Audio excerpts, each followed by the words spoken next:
কল্পনা কৰক, ভাৰতৰ পূব উপকূলত অৱস্থিত এখন পবিত্ৰ নগৰী, য'ত দিনে ৰাতিয়ে লক্ষ লক্ষ ভক্তৰ ভিৰ, য'ত সমুদ্ৰৰ ঢৌৰ মাজত যেন আজিও ধ্বনিত হয় এক অলৌকিক নাম, জয় জগন্নাথ।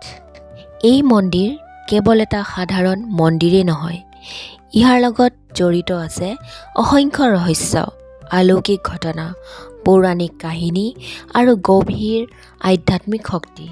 এই মন্দিৰত এনে বহু ঘটনা ঘটে যাৰ ব্যাখ্যা আজিও বিজ্ঞানে দিব পৰা নাই। যেনে কিয় এই মন্দিৰৰ ওপৰত কোনো পক্ষী উৰি যাব নোৱাৰে, কিয় মন্দিৰৰ পতাকা সদায় বতাহৰ বিপৰীত দিশত উৰে, কিয় জগন্নাথ প্ৰভুৰ মূৰ্তি অসম্পূৰ্ণ আৰু কেনেকৈ আৰম্ভ হৈছিল এই বিশ্ববিখ্যাত মন্দিৰৰ ইতিহাস। নমস্কাৰ বন্ধু বান্ধৱীসকল, আজি আমি শুনিম পুৰীৰ জগন্নাথ মন্দিৰৰ সম্পূৰ্ণ কাহিনী। এই কাহিনী কেৱল এটা মন্দিৰৰ ইতিহাস নহয়, এই কাহিনী হৈছে ভক্তি, অলৌকিকতা, ঈশ্বৰীয় শক্তি আৰু চিৰন্তন বিশ্বাসৰ কাহিনী। লগতে বন্ধু বান্ধৱীসকল, ইয়াত এক আৰু অলৌকিক শক্তি আছে যে কোৱা হয় এই প্ৰভু জগন্নাথ হৈছে একমাত্ৰ জীৱন্ত ভগৱান। কিন্তু কি কাৰণে এই প্ৰভু জগন্নাথক জীৱন্ত ভগৱান বুলি কোৱা হয়? বন্ধু বান্ধৱীসকল, মোৰ আশা যে ভিডিঅ'টো আপোনালোকে শেষলৈকে নিশ্চয় চাব, কাৰণ শেষত আমি আলোচনা কৰিম জগন্নাথ মন্দিৰৰ সেই আচৰিত ৰহস্যসমূহ, যিবোৰ আজিও বিশ্বক বিস্মিত কৰি ৰাখিছে। তেনেহ'লে বন্ধু বান্ধৱীসকল, অকণো পলম নকৰাকৈ আহক এই প্ৰভু জগন্নাথৰ কাহিনীৰ মাজলৈ। মহাভাৰতৰ যুদ্ধৰ শেষত গান্ধাৰী মানসিকভাৱে ভাগি পৰিছিল, কাৰণ গান্ধাৰী মনৰ বিৰহত এটা কথা ভাবিছিল যে শ্ৰীকৃষ্ণই যদি চেষ্টা কৰিলেহেঁতেন তেতিয়া মহাভাৰতৰ সেই ডাঙৰ যুদ্ধখন বন্ধ কৰিব পাৰিলেহেঁতেন। পিছে শ্ৰীকৃষ্ণই তেনেধৰণৰ কোনো ব্যৱস্থা নকৰিলে।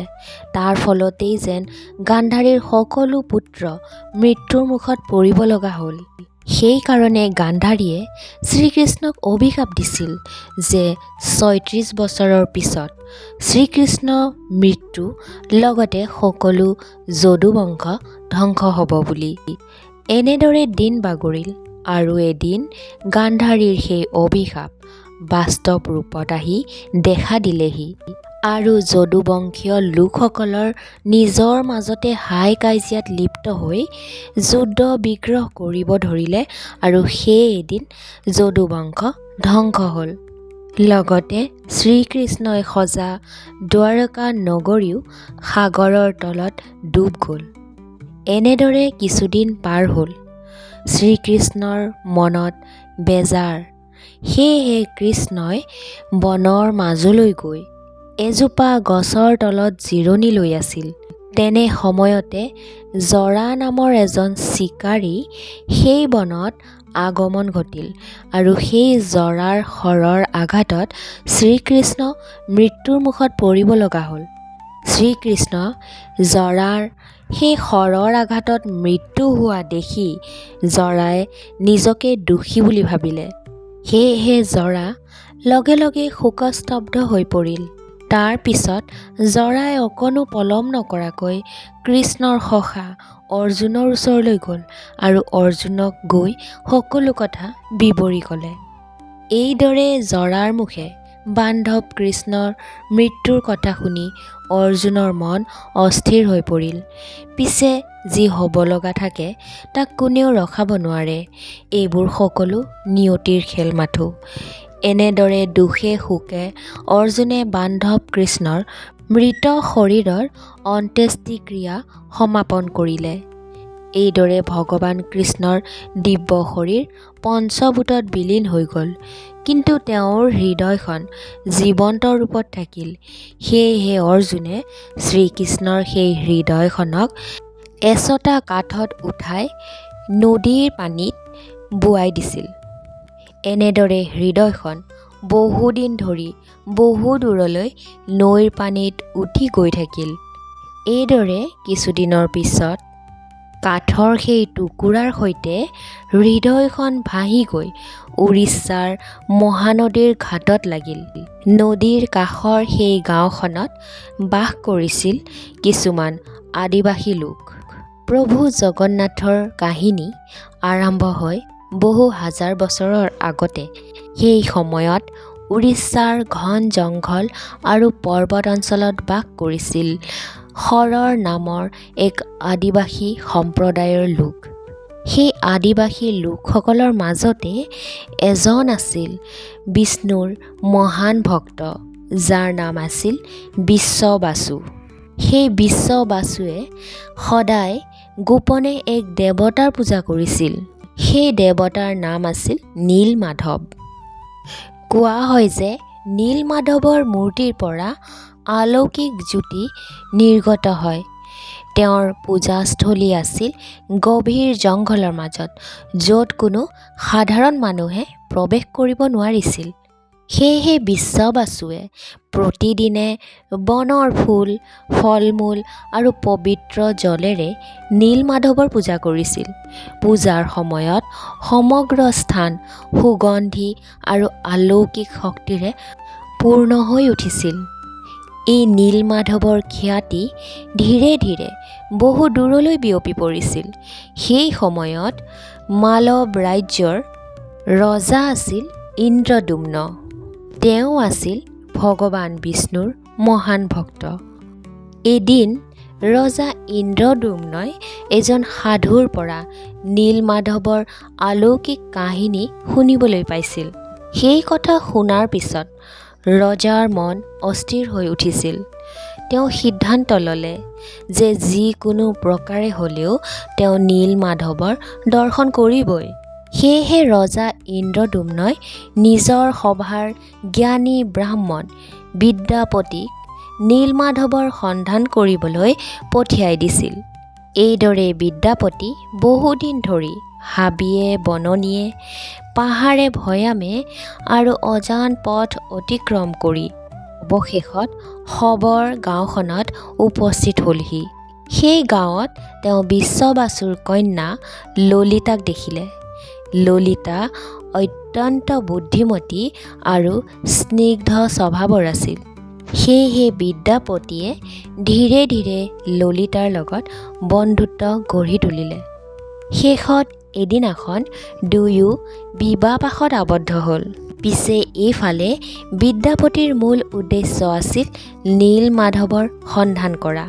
সেয়েহে এদিন বহু অনুৰোধ কৰাৰ পিছত ললিতাই নিজৰ পিতৃ বিশ্ববাসুক বুজাই দিলে যাতে তেওঁ বিদ্যাপতিক নীলমাধৱৰ পূজাস্থলীলৈ লৈ যায়।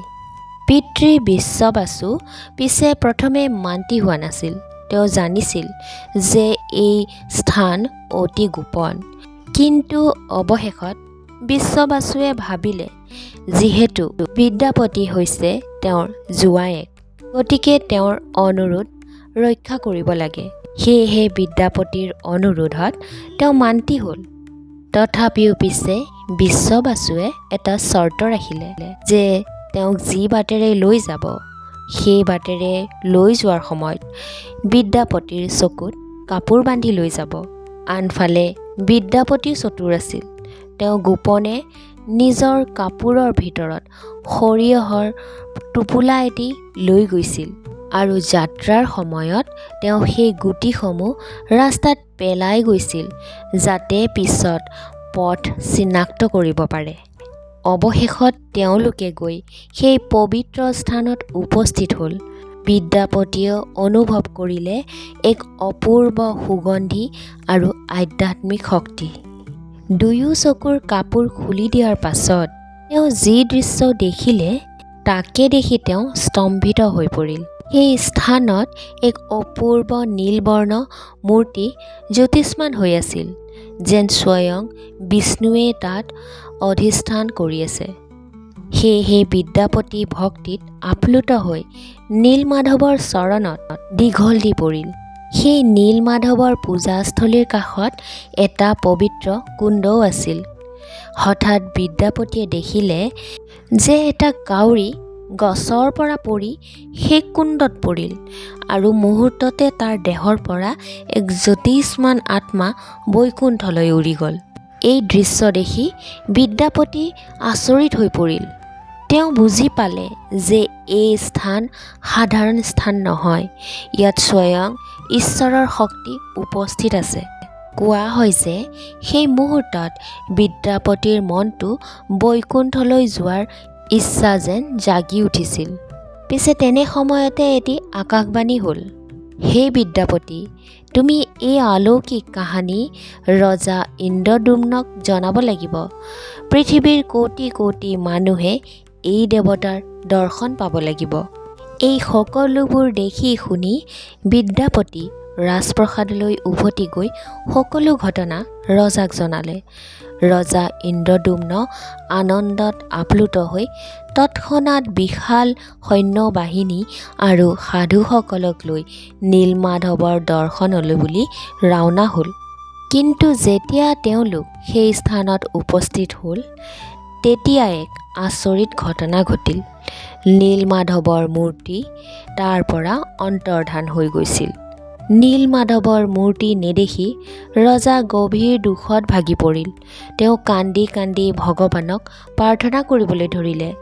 তেতিয়া পুনৰ আকাশবাণী হ'ল যে হে ইন্দ্ৰদ্যুম্ন, তুমি হতাশ নহ'বা, মই নতুন ৰূপত পৃথিৱীত প্ৰকাশ পাম। সমুদ্ৰৰ পৰা এটা দিব্য কাঠ ভাহি আহিব, সেই কাঠৰ পৰা মোৰ মূৰ্তি নিৰ্মাণ কৰা হ'ব। এইদৰে কিছুদিন যোৱাৰ পিছত সমুদ্ৰৰ ঢৌৰ সৈতে এক বিশাল কাঠৰ খণ্ড উপকূলত ভাহি আহিল। সেই কাঠৰ পৰাই অলৌকিক জ্যোতি বিস্তৃত হৈছিল। মানুহে তাক দাৰু ব্ৰহ্ম বুলি ক'বলৈ ধৰিলে।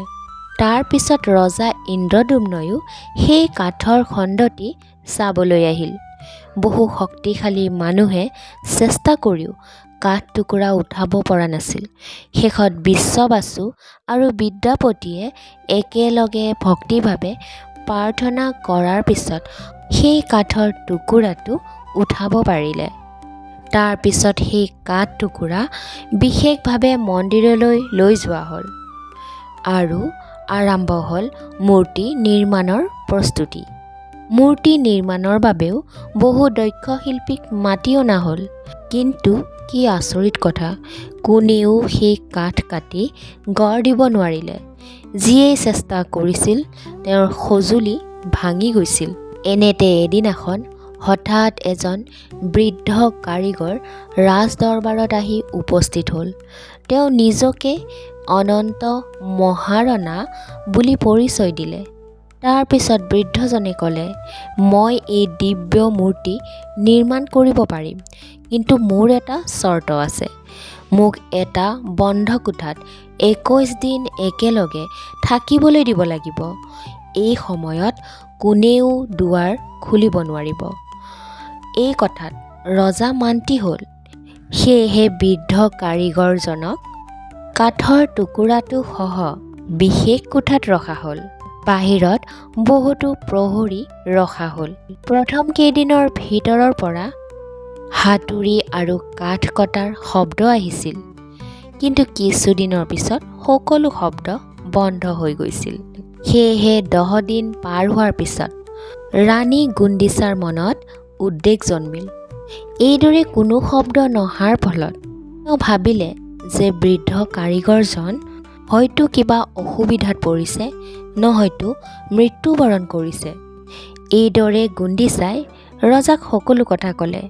পিছে ৰজায়ো ৰাণীক ক'লে যে আমি চৰ্ত ভংগ কৰিব নোৱাৰোঁ। কিন্তু ৰাণীৰ উৎকণ্ঠা দিনে দিনে বৃদ্ধি হ'ল। অৱশেষত 14 দিনৰ মূৰত ৰাণীৰ অনুৰোধত ৰজাই দুৱাৰ খোলাৰ সিদ্ধান্ত ল'লে। দুৱাৰ খোলাৰ পিছত লগে লগে সকলো স্তম্ভিত হৈ পৰিল, কাৰণ কোঠাৰ ভিতৰত কোনো বৃদ্ধ কাৰিকৰ নাছিল। কিন্তু তাত 3টা অপূৰ্ব মূৰ্তি উপস্থিত আছিল। সেই হৈছে জগন্নাথ, বলভদ্ৰ আৰু সুভদ্ৰা।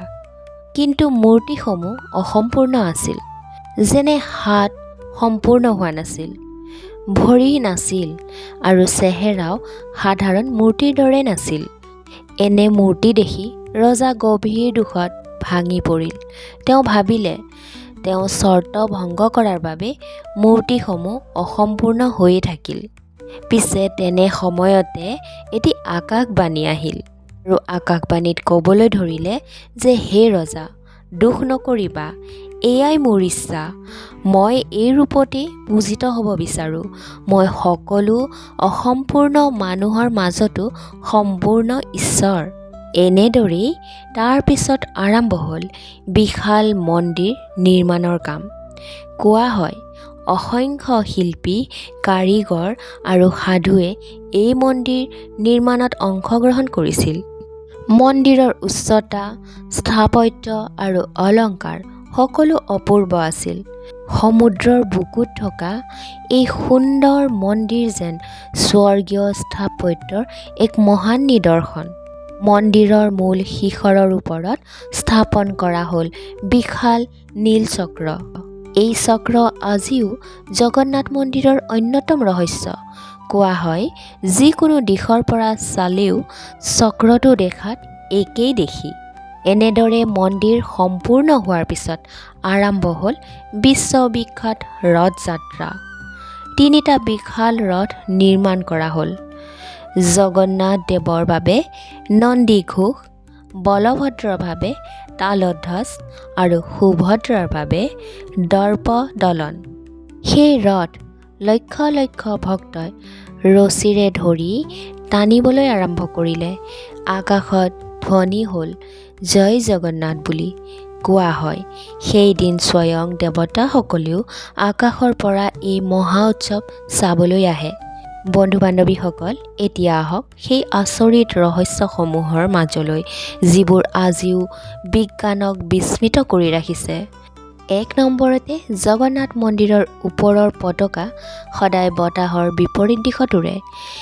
এই কথা বিজ্ঞানে আজিলৈকে সঠিক ব্যাখ্যা দিব পৰা নাই। 2 নম্বৰ, কোৱা হয় মন্দিৰৰ ওপৰত কোনো পক্ষী বা বিমান উৰি নাযায়, যেন এক অদৃশ্য শক্তিয়ে সেই স্থান সুৰক্ষিত কৰি ৰাখিছে। 3 নম্বৰ, মন্দিৰৰ সিংহদ্বাৰৰ ভিতৰত প্ৰৱেশ কৰাৰ লগে লগে সমুদ্ৰৰ শব্দ শুনা নাযায়, কিন্তু বাহিৰলৈ ওলাই আহিলেই পুনৰ ঢৌৰ শব্দ স্পষ্টকৈ শুনা যায়। 4 নম্বৰতে প্ৰতিদিনে হাজাৰ হাজাৰ মানুহে মন্দিৰত মহাপ্ৰসাদ গ্ৰহণ কৰে, তথাপিও কেতিয়াও প্ৰসাদ কম হৈ নপৰে আৰু মন্দিৰ বন্ধ হোৱাৰ পিছত একেবাৰে প্ৰসাদ নাথাকে। 5 নম্বৰতে মন্দিৰৰ ৰন্ধনশালত 8টা টৌ এটাৰ ওপৰত এটাকৈ ৰাখি ৰন্ধা হয়। এই এক আচৰিত কথা যে ওপৰৰ টৌৰ ভাতহে প্ৰথম সিজে। কোৱা হয় যে মধ্যযুগত বহু আক্ৰমণকাৰীয়ে জগন্নাথ মন্দিৰ ধ্বংস কৰাৰ চেষ্টা কৰিছিল, তাৰে ভিতৰত কালা পাহাৰ অন্যতম।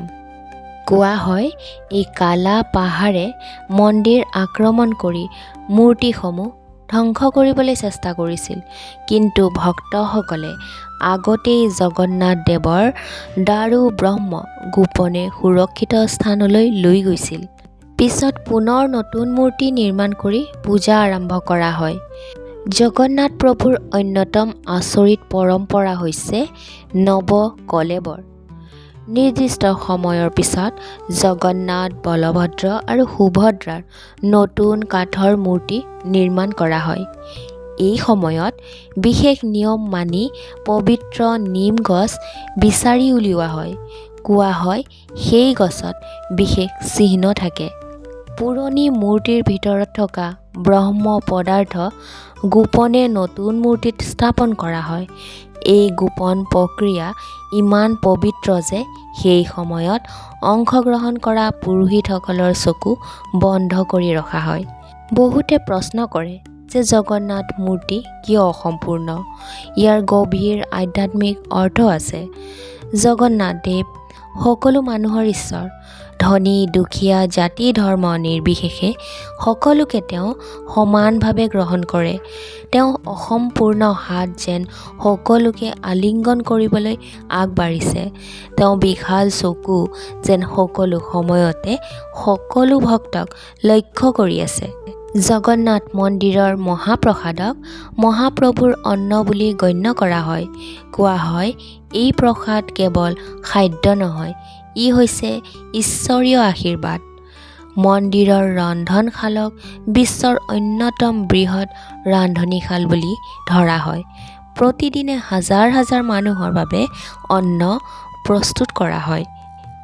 আজিও সেই পুৰীৰ জগন্নাথ মন্দিৰ কোটি কোটি ভক্তৰ আহাৰৰ কেন্দ্ৰ। বছৰি বিশ্বৰ বিভিন্ন প্ৰান্তৰ পৰা বহুতো ভক্ত এই ঠাইলৈ আহে। বিশেষকৈ ৰথযাত্ৰাৰ সময়ত পুৰী যেন এক মহাসমুদ্ৰত পৰিণত হয়। লাখ লাখ মানুহে একেলগে জয় জগন্নাথ ধ্বনি দি তোলে। এই জগন্নাথ ঈশ্বৰৰ কাহিনী আমাৰ বাবে এক গভীৰ শিক্ষা। এই কাহিনীয়ে শিকায় ঈশ্বৰ কোনো বাহ্যিক সৌন্দৰ্য বা সম্পূৰ্ণতাৰ ভিতৰত সীমাবদ্ধ নহয়, তেওঁ ভক্তিৰ ভিতৰতহে বাস কৰে। এই জগন্নাথ প্ৰভুৰ অসম্পূৰ্ণ ৰূপে আমাক কৈছে মানুহ অসম্পূৰ্ণ হ'ব পাৰে, কিন্তু ঈশ্বৰ প্ৰেম সকলোকে সম্পূৰ্ণ কৰি তোলে। পুৰীৰ জগন্নাথ মন্দিৰ কেৱল এটা মন্দিৰ নহয়, ই হৈছে বিশ্বাস, ভক্তি, অলৌকিক আৰু চিৰন্তৰ আধ্যাত্মিক শক্তিৰ প্ৰতীক। হাজাৰ হাজাৰ বছৰ ধৰি এই মন্দিৰ কোটি কোটি মানুহৰ আশা, ভক্তি আৰু বিশ্বাসৰ কেন্দ্ৰ হৈ আছে। ইয়াৰ প্ৰতিটো ইটাত যেন লুকাই আছে এক গভীৰ ৰহস্য। আজিও যেতিয়া পুৰীৰ আকাশত জয় জগন্নাথ ধ্বনি গুঞ্জৰি উঠে, তেতিয়া যেন অনুভৱ হয় স্বয়ং ভগৱান আজিও নিজৰ ভক্তসকলৰ মাজত উপস্থিত আছে। জয় জগন্নাথ। বন্ধু বান্ধৱীসকল, যদি আপোনালোকৰ এই কাহিনীটো ভাল লাগিল তেন্তে ভিডিঅ'টো লাইক আৰু শ্বেয়াৰ কৰিবলৈ নাপাহৰিব আৰু এনে অধিক পৌৰাণিক আৰু ৰহস্যময় কাহিনীৰ বাবে চেনেলটো ছাবস্ক্ৰাইব কৰি ৰাখিব। কমেণ্টত জয় জগন্নাথ বুলি লিখিলেই হ'ব। তেনেহ'লে আজিলৈ আহিছোঁ। ধন্যবাদ। জয় জগন্নাথ।